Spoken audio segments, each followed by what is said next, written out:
brought the goats in. Hey folks, I brought the goats down in the back. They normally go underneath this fence and they graze all out in that area right there. But it's kind of strange. Heidi went down there and looked around. She come back. I don't think nothing's there, but it may have been something there because I see some hair on that fence, but that may not be anything besides these guys. I'm not sure, but they went down and smelled it along that area and they turned around and come back. They didn't go underneath the fence. So it makes you think maybe a coyote or something come through here and went underneath that fence. I'll check the hair here in a second. But Heidi went down and she smelt around, but she come on back up. But the goats wouldn't go down there, so I'm gonna walk down and look. Ivan and Miracle are right there. So if they don't want to go, I sure don't want them to go. But let's just go down here and see.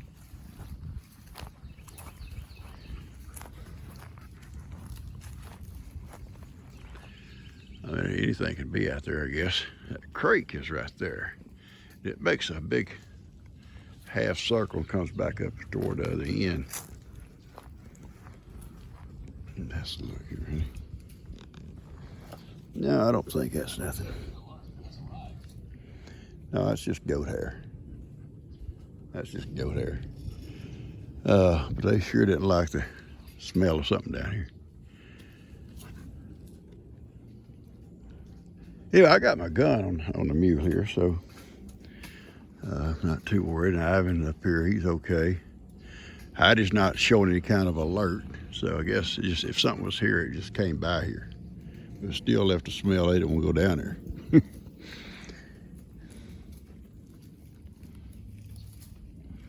Thank you, son. He was across the field, and I opened the gate and let him out. He started heading this way, so here he is. He's here. Their protector is here. Oh yeah, I can't forget her. Hey, bud. I don't even want to love your pawpaw. You just want to look for treats. You know, pawpaw gonna bring me treats every day. I know. Pawpaw always brings you treats, don't he? Yeah. You know, yesterday we got over an inch of rain, or right about, well, a good full inch, yeah. And so in the past week and a half or so, I'm gonna say we've got almost 3 inches of rain. And the grass it's greened up. It's wanting to grow. That amount of rain would help anything with a shallow root like grass. It's not gonna do a lot for the deep root systems, but it helps. Everything helps. But there's such a lot of brown out there in that field, but there's still some green coming back too. So we're hoping for more rain. I think Lester said they got about 3 inches up there over the same amount of period of time as we've got. And that's awesome. Someone told me, says, you need to ask Bree what her and Jake were saying about Moses. So at lunchtime, I said, Bree, y'all been talking about my boy Moses? Oh, we said he's a pain in the butt. Yeah, he probably is at times. It reminded me, we're going to go with a little story here for you. What might be a pain in the butt for one person could be something good for someone else. Back in the day, years and years ago, I was ready to change bulls. I had a bull that a lot of the calves are about to come of that age. So I called my old cowboy friend, Monk Pantalion. He's a big cattle buyer, and if there was anything available, he knew where it was at. And I called him and told him what I was looking for. And Ivan, please, son, wait. Can't you just not wait until we all have treats together? Why you gotta have treats by yourself? So you can't stop and talk and enjoy the day without Ivan wanting to tear some of him and Johnny. Johnny was in the back this morning. I let him in the back, and when I come out after lunch, what I find? Johnny in the front yard. Yeah. I have no idea how he got in unless somebody opened the gate, maybe, going back and forth. Ivan, stop. I'm serious. Anyway, I called my friend and I told him I was looking for preferably a beef master bull. So he said, let me check around and I'll get back with you. So sure enough, in a few days he called me and he said, I've got the bull for you. And I said, okay, tell me about him. And he said he's a beef master, purebred beef master bull. He said he's big, about 2,000 pounds. He said, I'm going to pick him up. I've seen him. I'm going to pick him up from the Maxwell Ranch. He said they're replacing their bulls over in Liberty, the Maxwell Ranch. And he said, a big beef master ranch. He said they're replacing their whole bunch of bulls because they keep back a bunch of heifers this year. So he said, I'm going to pick him up. He said, I would think he'd be the best one for you. Very gentle bull. And I said, well, that's what I need. Seriously, I need a gentle bull because around people here. And sure enough, cousin and I took the trailer. We went over and beautiful bull, big, colored up like Zippy, that kind of dark, almost black, but brindle. You can see brindle in the sunshine with a white face. Huge bull, no horns. A lot of beef masters, well, most of them are born with horns, but they dehorn them when they're babies. And beef masters are a gentle breed, dispositions normally. Anyway, sure enough, we brought him home and turned him out on the pasture with the cows, and the bull did a fantastic job. Fantastic job. Now here's a bull as big as Billy, possibly even a little bit bigger, I don't know. Billy's big and stout too. My neighbor had 10 or 12 cows, I don't remember. And but he didn't have a bull. And I was kind of thankful he didn't, because, you know, when you got a bull next door, there's always going to be problems. And that's what Jake and them run into when they had their little longhorn bull there next door to Moses. And y'all seen it when Tex was next door to Billy. Y'all seen it. Problems. Bulls can tear down more fence, fighting through a fence, good fence, than you can rebuild in a day's time. I've seen bulls tear down 100 yards of fence. I mean, level it, post and all. T-post bent over to the ground. They're massive, and they're fighting. It's like they feel no pain or something. They just tear down stuff. But anyway, but my neighbor had these cows. This bull could walk up to that fence, flat-footed. We're talking about a 5-foot fence up to here, and jump that fence, jump it. Never touch the first wire. Go across that pasture, breed that cow, and turn around, and within an hour, jump back over with his own people. There was no romancing. There was no, you know, walk them to their locker, buy them lunch, talking sweet stuff to them. Wasn't none of that with him. He went straight over there and did his job, come straight back. It's, you know, I guess they didn't mind. Every one of them had calves. And my neighbor sure didn't mind. He said, you know, he said, that bull, I'm so glad you got that bull. He said, I ain't got to buy a bull. And he said, he don't tear a fence down at all. Comes over, takes care of the job. He said, I get beautiful calves.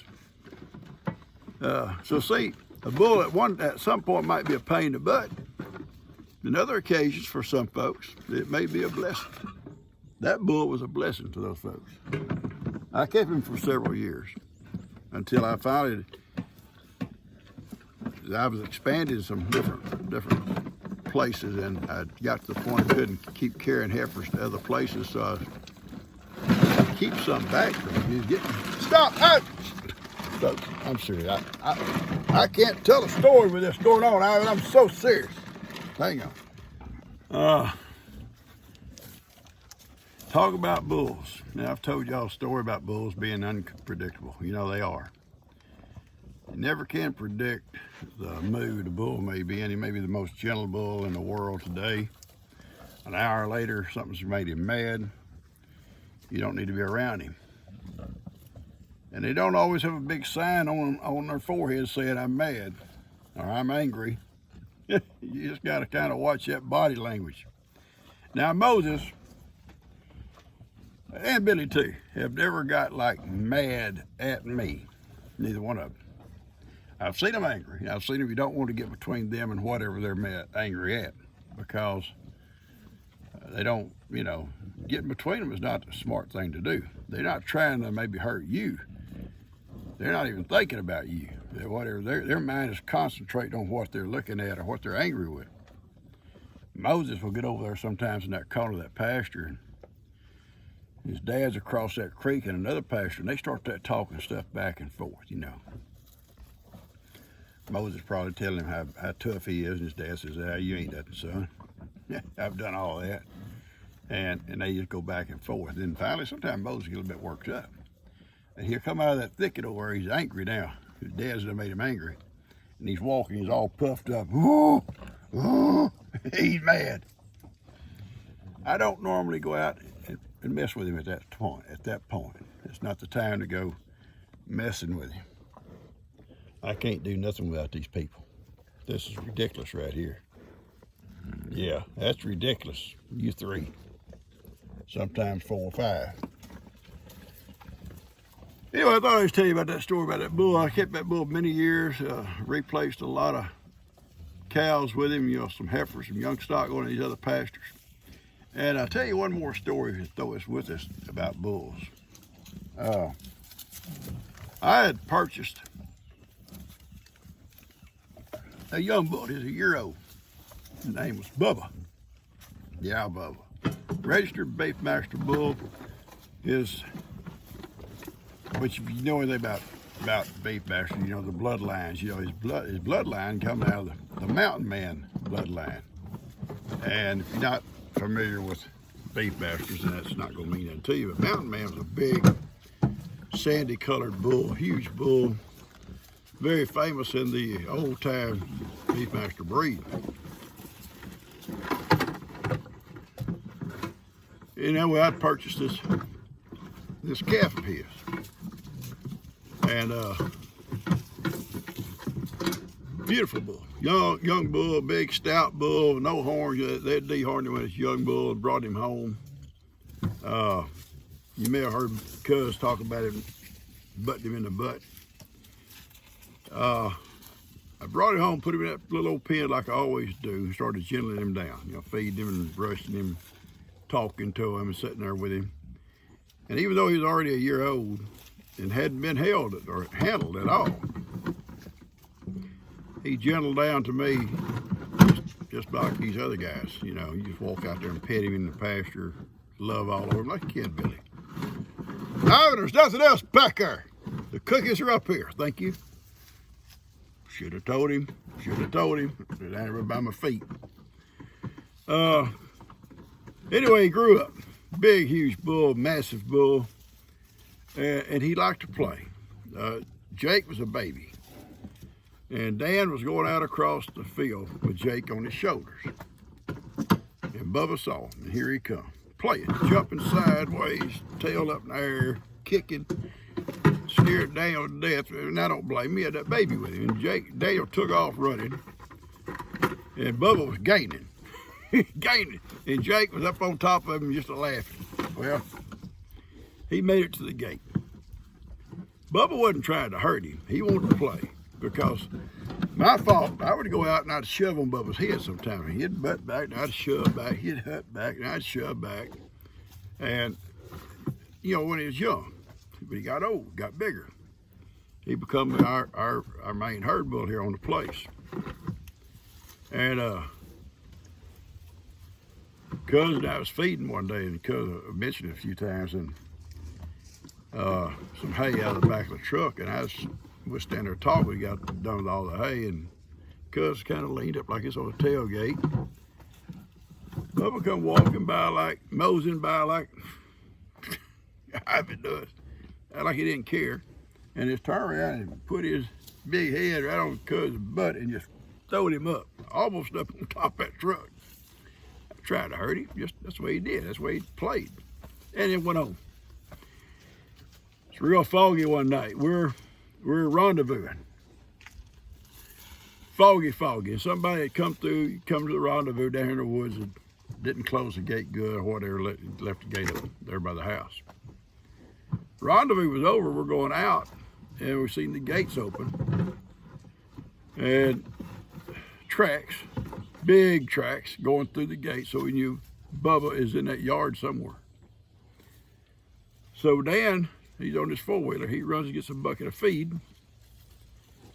and he's driving, and the headlights don't shine very far in that fog. It's just like 4 or 5 foot front. It's just like a wall, a white wall of just fog. He's shaking down the bucket, and all of a sudden, out of nowhere, almost at a dead run, Bubba appears in his headlights, and he comes up and he hits that four-wheeler.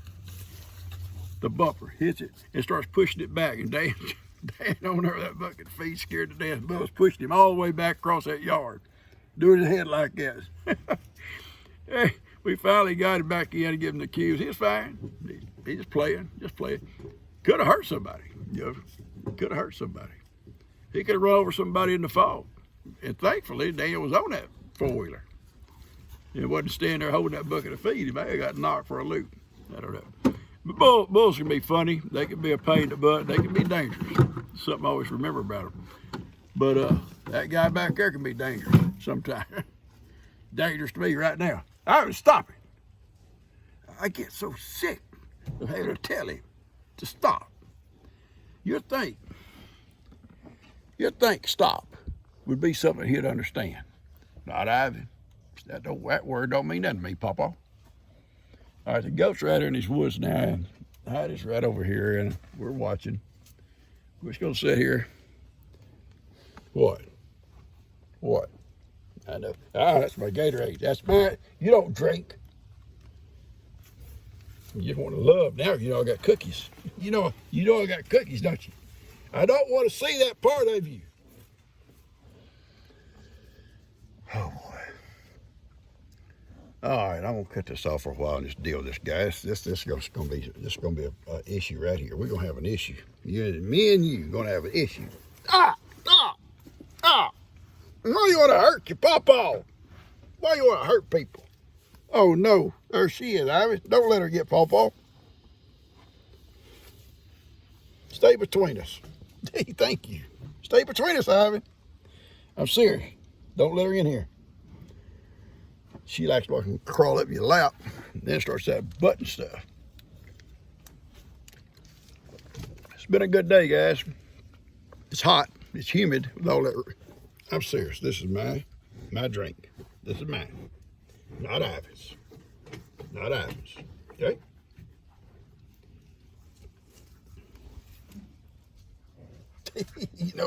He knows I got cookies. See what I'm saying? See what I'm saying? That head went down. That head went down there. Just get back. No, you're not getting them cookies. He saw them cookies on the floor. That's why he's standing here loving. That's why he wants to be a lovey boy. Love his pawpaw. You love pawpaw right now. I know you got a motive. You got a motive. Both of y'all got motives.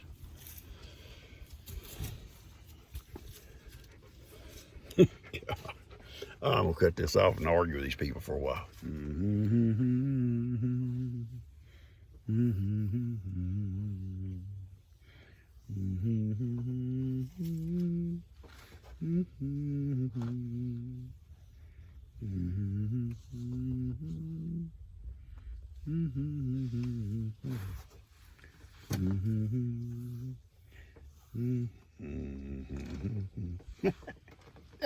No, I'm singing to you. I was humming to you. Don't you like humming? No, ma'am, you're not getting them cookies either. You want to be sneaky like Ivy. You and him both. Y'all been raised together, so y'all is both sneakies. Go on, Sneaky. Go on, Sneaky girl. Last Sunday, cousin, I was sitting over there underneath the tree talking about mules. I think Ivan probably brought the subject up. Yeah. Anyway, yeah, cousin's dad, he was always going I didn't know about the Mississippi trip, but I knew he went to Missouri on several different occasions to buy mules. But he liked plowing with mules.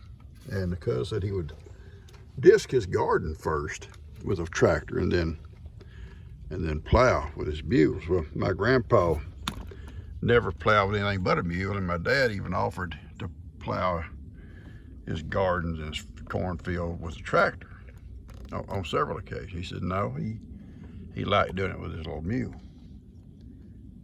A lady named Darlene one of you guys sent me a sweet, funny comment. Said her dad only liked mules, and her mom, I guess, kept on him about getting a tractor. It'd be a lot easier and stuff. So eventually he went and bought a tractor. And his first time off down to bottomland, he got it stuck. Couldn't get it out. So he comes home and gets his mules to go down and pulls that tractor out. Took the tractor immediately out in the front yard and put a for sale sign on it, going back to his mules. I thought that was very comical. That's just exactly how my old grandpa would have been. Very just exactly. All right, I'm gonna call them goats out. They staying out a little bit too long for comfort, and Ivan has been back and forth along his hillside, so I'm gonna call them. Where y'all at? Where you at, goats?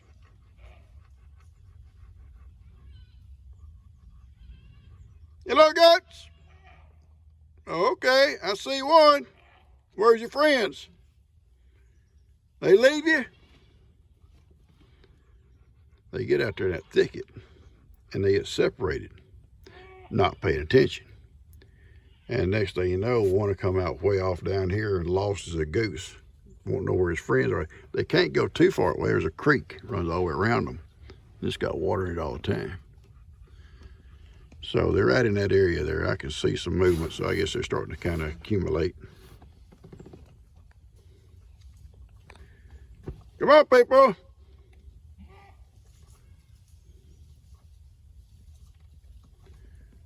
Let's go, people.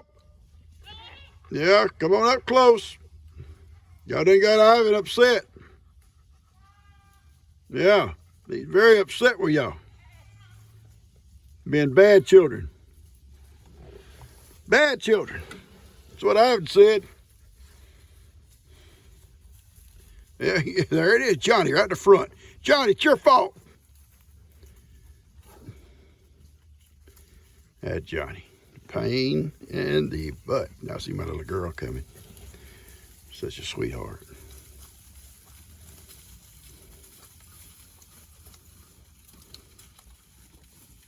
Hey, Soph. Hey, John. Hey, baby. My little cuddles. I love y'all.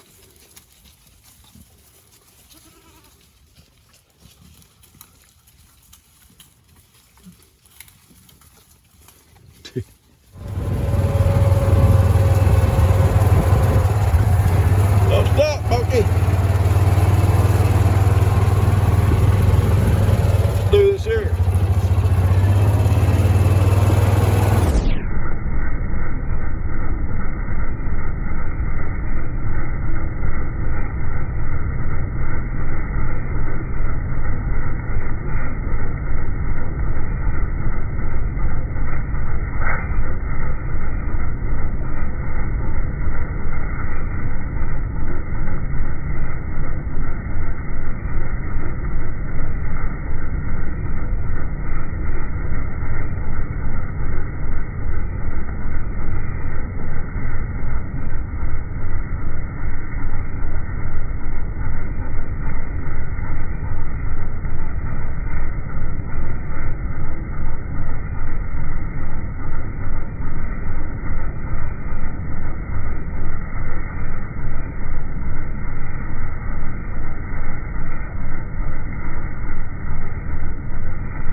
a little bit of slow motion for you. I did that on purpose. That wasn't by accident.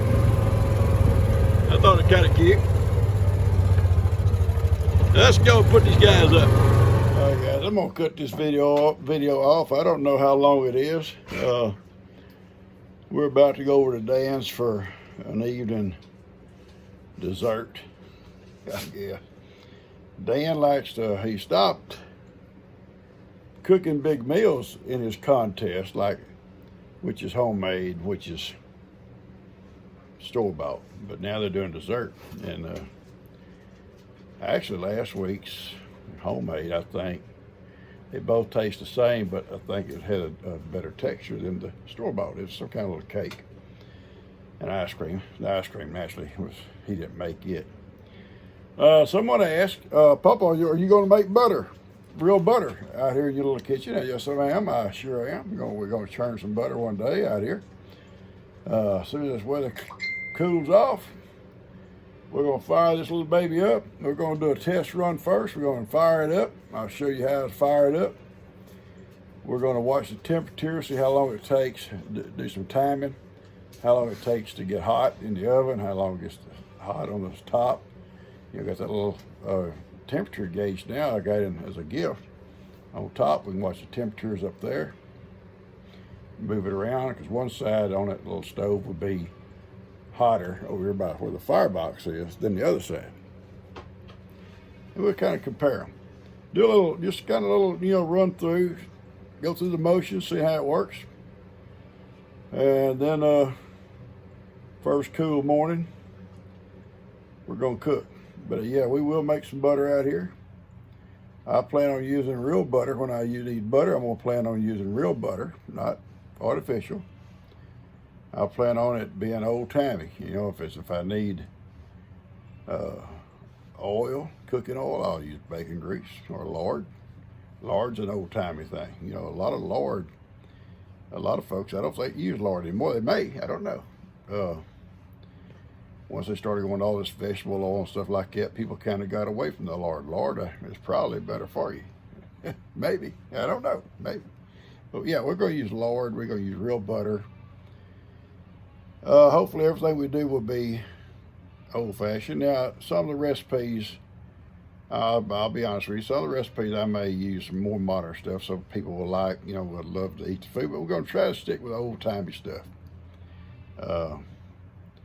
I got this book recently. I got another book someone is sending me for a bunch of old-timey recipes. Another lady sending me a book that I've seen before, never had one. It's called Back to Basics. It's a fabulous book. I borrowed Cousins one time to read a couple articles in it. Then he tried to accuse me of stealing. I'll tell you about that. It's a real quick story. I have some books from an author that he's passed away now. I probably don't have the complete set. Patrick McManus used to write for Outdoor Life, humorous type stuff. And Patrick wrote about his childhood growing up, I think, in Idaho. Awesome stories. And I'm sure he did add some stuff to make it colorful, I loved his books. And I collected almost all of them, and then when I went to order one, they were out of stock. Out of stock. Every time I ordered it was out of stock. So, I called him up. Yeah. Hey, Papa, what are you doing, Papa?